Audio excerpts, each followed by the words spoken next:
Dando continuidade ao nosso estudo sobre o livro de Levítico, vimos detalhes sobre os sacerdotes e nesse momento vamos falar sobre as leis sobre os animais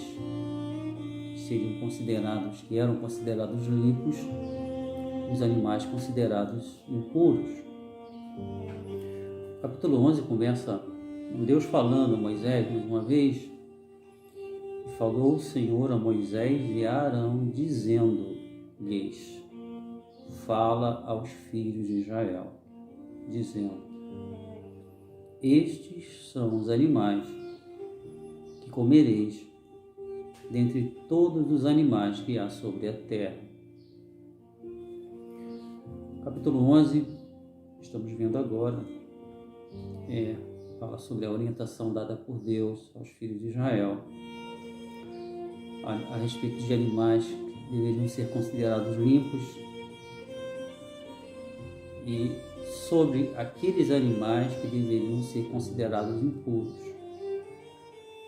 E essa diferença era percebida de acordo com a estrutura física do animal. Tinha a ver com o comportamento, com a maneira deles se locomoverem. De modo que essa diferença para o povo de Israel era fácil de perceber. Vou resumir aqui a diferença, a distinção entre animal limpo e impuro, de forma bem simples. Os animais limpos tinham que ter unhas fendidas e remoer. Animais limpos tinham que ter unhas fendidas e remoer. Os peixes, para serem considerados limpos, eram aqueles que possuíam barbatanas e escamas. Os pássaros ou aves, para serem considerados limpos, tinham a característica de não serem aves de rapina. E com relação aos insetos, os que possuíssem pernas para saltar, podiam ser consumidos. O que é um animal que rumina? Ele tem um sistema digestivo mais complexo, capaz de eliminar toxinas. Já com relação aos animais aquáticos, o animal que tem escama, que não tem escama, ele é considerado carniceiro, come cadáveres, ou seja, um animal de toxicidade muito grande, para o organismo humano. Você tem uma ideia, o camarão, considerado pela ciência como uma barata do mar. E siri, esses crustáceos como o caranguejo, entre outros, ele é chamado pela ciência como um lixeiro. É interessante pensarmos que nenhum mandamento de Deus foi dado de forma que não houvesse um sentido, uma razão, não tivesse uma razão de ser. Versículos 42 e 44 do capítulo 11, Deus fala assim para Israel: tudo que anda sobre o ventre, tudo que anda sobre 4 pés, ou que tem muitos pés, entre todo o réptil que se arrasta sobre a terra, não comereis, porquanto são uma abominação.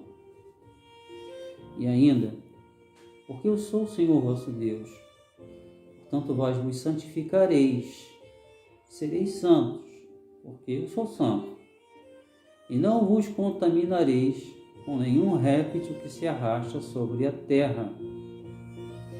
Notem, termo abominável relacionado a consumo de animais considerados impuros. Será que Deus daria essa lei e ela não faria sentido? A verdade é que há um princípio sobre hábitos alimentares prescritos na lei para Israel. Em Atos, por exemplo, se argumenta que já não há mais essa dieta alimentar por uma visão que Pedro teve quando ele foi convidado pelo Espírito de Deus a ir à casa de Cornélio para pregar o Evangelho lá. Ele tem um sonho de um lençol que descia do céu com todo tipo de animal, animais que para Israel eram considerados impuros. E, no entanto, ele ouve uma voz que dizia para ele: mata e come.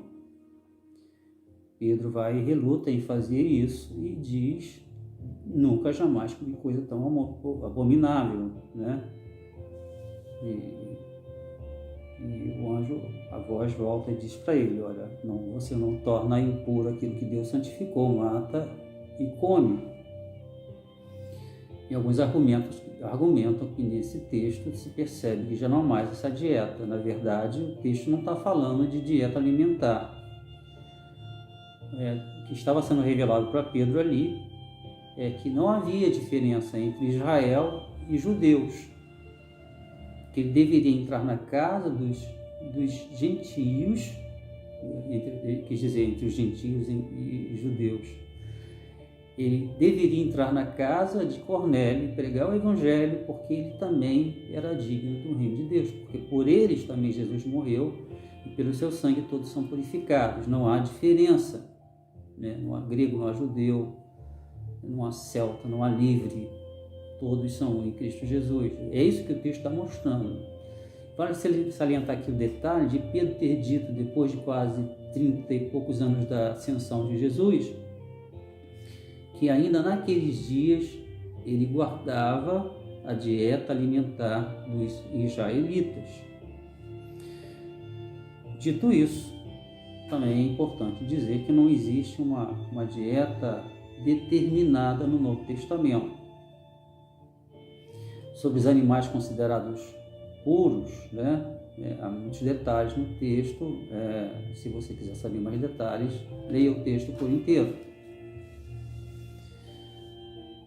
Agora, com relação ao texto, ao tema que nós estamos abordando, é interessante perguntar por que Deus não permitiu que alguns alimentos fizessem parte da dieta dos hebreus. O texto diz que até qualquer pessoa que tocasse em certos alimentos se tornava impura e violava a santidade de Deus. E aí a gente pergunta de que forma um alimento pode separar alguém de Deus, né? Os teólogos têm explicado isso e há divergência de opinião. Muitos acreditam que Deus determinou essa lei proibindo carnes, esse tipo de carne, uma questão de higiene. Embora seja fato, né, fora de questão que certas carnes de certos animais têm um potencial muito grande de transmissão de bactérias. Nem todos são nitidamente perigosos. Pensarmos na carne de porco, há orientações para que ela possa ser consumida sem que ofereça risco, mas há riscos. Outros afirmam que essas carnes eram proibidas porque elas eram utilizadas em cultos pagãos.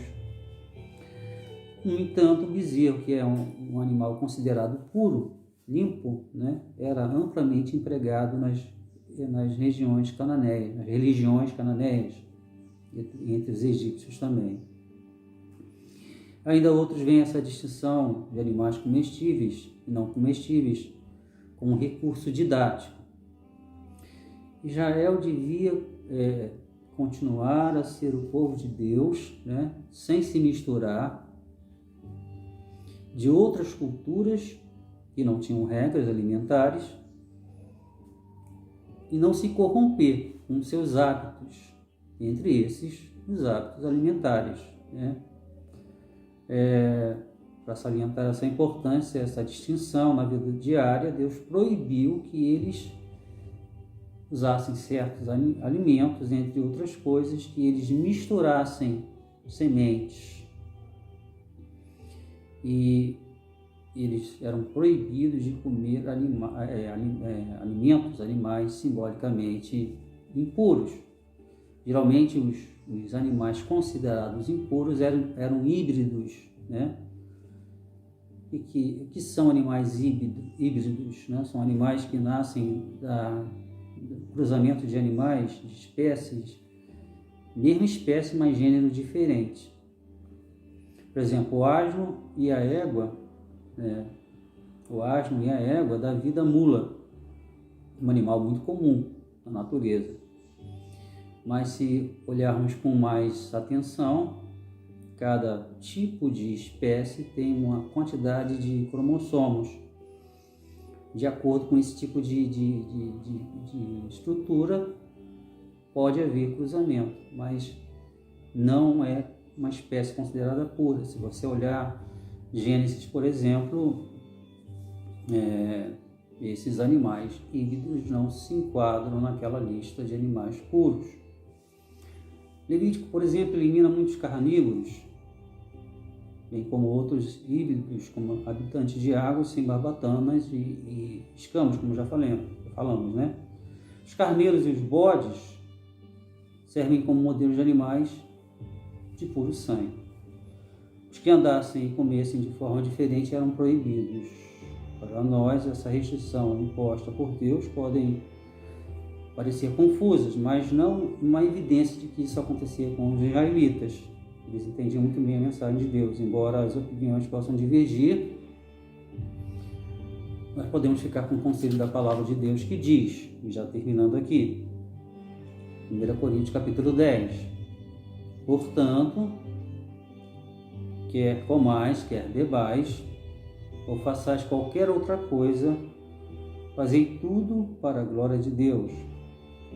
Portai-vos de modo a que não deis escândalo nem aos judeus, nem aos gregos, nem à igreja de Deus. Já terminando aqui, o que conta para Deus em termos de alimentação é o amor ao próximo, entre outras coisas.